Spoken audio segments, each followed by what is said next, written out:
Hello! In this video I will show you how to install ChatGPT Widget on RedMagic 10R.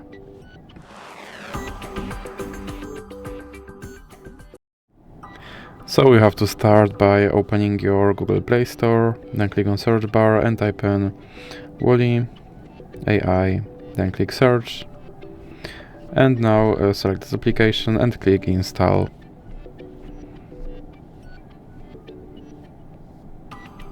Then click open, then click here to skip introduction and click not now. Now click open permissions and click here to allow this app to display over other apps, and then you can go back. Now you can click start, and as you can see right here there's my ChatGPT widget, and I can open him and I can tell him to do something.